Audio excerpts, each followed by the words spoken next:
Guys, back with another video today.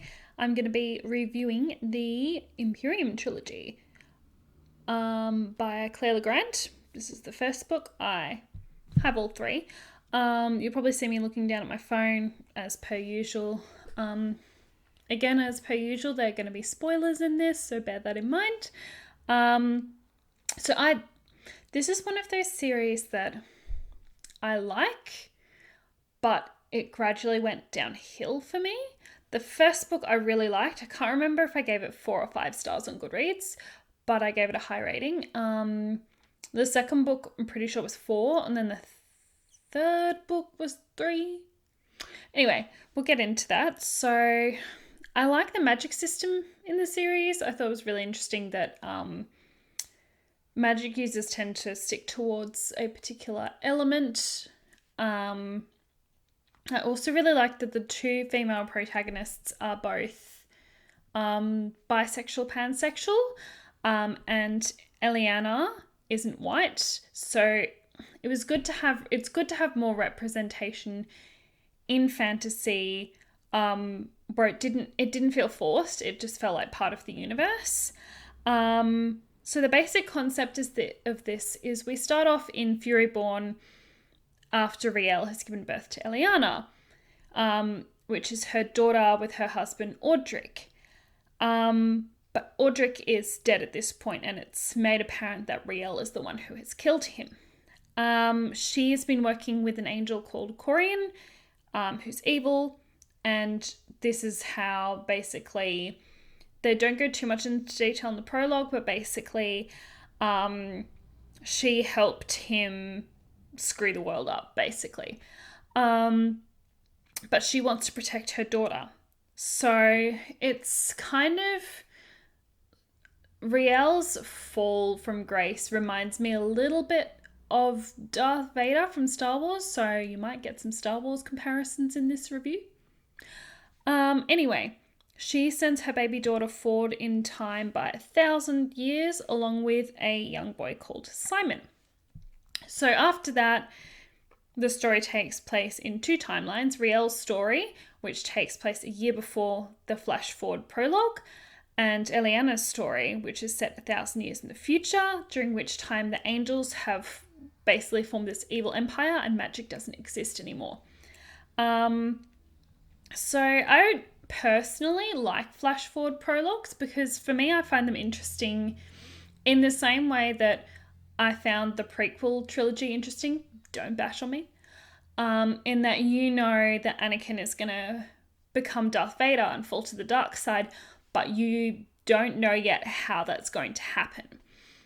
So the same can be said for Riel, I guess, but my suspicion from the start was that unlike Anakin's fall from grace, which you know is going to happen, it does happen, with the time travel element, I was sort of like, it's not going to happen. Like, they're going to have some way to avoid her going down that path. And I was right. So let's get into that. I guess, yeah, for me, it cheapens the story when there's like a time travel way to avoid. So basically, you're trying to say that this thing has happened, but it doesn't actually happen because of the time travel. So it's kind of like having your cake and eating it too. Like, you want to be able to be like, oh, this thing happened originally, psych, we avoided that. And yeah, for me, I guess it just cheapens it a bit. So yeah, Riel's love interest is obviously Prince Audric, who was her husband, who was mentioned in the flash forward prologue. So you already get a sense that things aren't necessarily going to go well there. And she also has, I guess, another love interest. He's more of a sort of a temptation for her, I guess, in the angel Corian, who I guess it's like her battle between the dark and light, I guess. Like, Audric's literally light, like his ability is, I think it's like a light spinner, I think. Anyway, so he can manipulate light, whereas Corian is very much this darker character, like more morally corrupt character. Like I said, the first 2 books I really enjoyed, but Lightbringer for me was a letdown because, like I said, I had the feeling that the author was going to change things so that Riel doesn't become the Blood Queen and that Audric didn't die. So yeah, I guess for me, it, in the sense, it cheapens it in that you're sort of like, oh my god, like the author wants you to be shocked about a character's death or a character's fate. But in your mind, if you know that it's not permanent, it kind of cheapens it. For example, Avengers Infinity War. When everyone was dusted, everyone was losing their goddamn minds. Like, everyone was like, oh my god, all these characters have been dusted. But I was sort of like, they're not going to stay dead. Like, I didn't really care as much because I knew these characters were going to come back. I knew there was no way that all of them were going to stay dead. So for me, it cheapened that and it didn't have the emotional impact that it should have because you already know that things are going to be reversed. Yeah, I guess the more we got into the books, the more I was really certain that Audric wasn't going to die and that Riel wasn't going to turn dark. And I was right. But I actually think it would have been a good lesson for Riel to learn if he had died. Even if she doesn't necessarily become the Blood Queen and turn evil, I think if he had died, it would have had a lot more weight on her past actions. It was very much like the end was sort of tied up in this neat little bow and not in a good way, because Riel didn't really face any consequences for what had happened. It's sort of, yeah, I guess it's sort of like Riel has still done these things. She's still committed these crimes, I guess, as the Blood Queen, but that's just, it's overlooked. Like, we don't really go into like how she is punished for that in any way. And I don't necessarily believe in punishing characters left, right, and center, but I think if characters have done terrible things, but then everyone just glosses over it, for me, it's a bit unrealistic. It's like, you do remember they killed someone, right? Like, there is a character called the Prophet who's basically a leader of the resistance in the future, 1,000 years in the future, in the evil angel empire. I picked up, I think, early book 2, who the Prophet was. I was right. I was actually pleasantly surprised I was right, though. Like, it didn't feel like it was an out of place revelation. It just sort of felt like it was something that had been foreshadowed a little bit, I guess. But there was this whole arc, and I don't like these arcs personally, so this could be personal preference, where Simon, who becomes Eliana's love interest when they get older, sort of betrays her, but then, he's on her side all along. It came across as convoluted, and she forgave him for his role and everything way too quickly. Yeah, I personally don't enjoy those arcs where it's basically like the love interest does all these shitty things, but they're forgiven because it was all part of this ploy, blah, blah, blah. One example, I guess, is Rhysand and Feyre from ACOTAR, which I've done a review of earlier. I didn't really speak about this part as much, but I guess there is a part in the first book where it's like he drugs her and makes her dance for him, but it's okay. It's okay because like it's all part of this act for him to seem like this awful person, so it's fine. And I was sort of like at what extent, like where do we draw the line with that? Where do we sort of say, hey, like the love interest's actions actually weren't okay and you can't just constantly use excuses to sort of like, no, but it's fine because they did it for these reasons.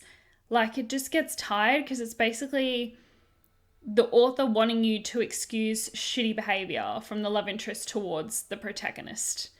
In the last book, I really couldn't relate to Riel at all because she's basically become like all powerful. And I get she's the most powerful person to exist. and her power transcends everyone else's, but she's basically like not even human anymore. So it just makes every time she sort of has an emotional breakdown about something, it clashes with the whole, oh yeah, she's like emotionless and doesn't feel anything anymore because she's barely even human. She's just like super powerful. It was just like an odd clash and not in a good way. She also killed Tal, who used to be her mentor. And I kind of felt it was a bit unnecessary, especially because like it was basically forgiven later on. It was sort of like, oh my god, like Riel was just like consumed by like this power and like she didn't mean it. I'm like, she still killed someone, man. And like I said, the ending definitely felt like it was tied up with a neat little ribbon. So basically, the whole time, all it took was Eliana going back in time to turn Riel to light and being like, oh, I'm your daughter, and these are the shitty things that happen if you turn dark, sort of thing.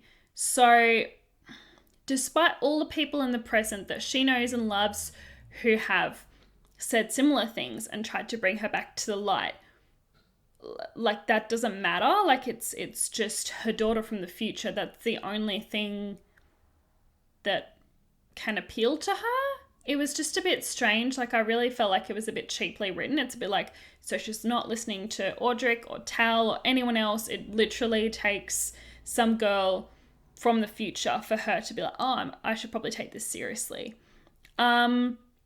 But of course, it also means that everything that Eliana struggled through and went through in the trilogy never happened, because her fate never happened, because Riel turns back from being the Blood Queen and Audric survives and everything like that. So everything in Eliana's storyline and all the characters in it kind of fade into nothing, except for Simon, who obviously was from the past as well. But everyone else is just sort of like, oh, okay, I guess they don't matter then. Another one that really pisses me off, and this happens a lot in books and stuff these days, I'm sick of women having to give up their power. I'm sick of those stories where it's basically like, oh, and at the end, they had all this power, but they gave it up. I'm like, why? Why can't women stay powerful? Why do they have to sacrifice that all the time? Like, God, women just aren't allowed to be powerful without then having to give that up later on. And what was weird to me is that I guess Riel gave up her power and basically peaced out and became part of what's called the Empirium, which is sort of like where magic stems from. It's basically the life force sort of thing. It's kind of difficult to explain. But yeah, basically like the Imperium's like the universe around them. So basically she just like, I don't know, becomes one with the force or whatever. Like, it was just a bit weird to me. It just felt disjointed, and it felt like the author didn't know what to do with Riel after her story had ended, because no, we need Riel to end up good. We can't have her end up bad. But then she just pieces out and becomes part of the Imperium. Like, what's the point then? Like, for me, I think there would have been more of an impact if she had sacrificed herself at the time to save those she cared about. Like, during the whole battle that was going on at the end, if she had actually sacrificed herself to save those she loved, for me, that would have had more of an impact than, oh, Riel's good and everything is forgiven, but then like 6 months, a year later, she just joins the Imperium. I was like, okay, that kind of, it didn't make me really like feel anything. Like, and then yeah, her, like I said, Eliana's whole plotline just ended up meaning nothing, because Riel was never bad, so the whole Evil Angel Empire never happened. And yeah, everything she went through just came down to nothing. And I think this is my problem with time travel in stories, is that when you have a character and they go through all these trials and traumas and it just ends up meaning nothing, So for me, again, it's that thing of it just loses impact because you suddenly have this character who never went through all of that, or they went through all that and go back to the past or something like that. And yeah, I think that for me is why I don't enjoy time travel, because I mean, obviously there are books and shows and everything like that that do time travel well, but for the most point, it's sort of time travel becomes a way to have your cake and eat it too, and then also usually create like this dark and gritty future, but it's okay because it never happens. So it's a bit like, well, what was the point? Anyway, I would love to know your thoughts if you have read this series and if you found the conclusion satisfying, or if you, like me, were a bit underwhelmed by it. I'm going to sign off and I'll see you guys next time.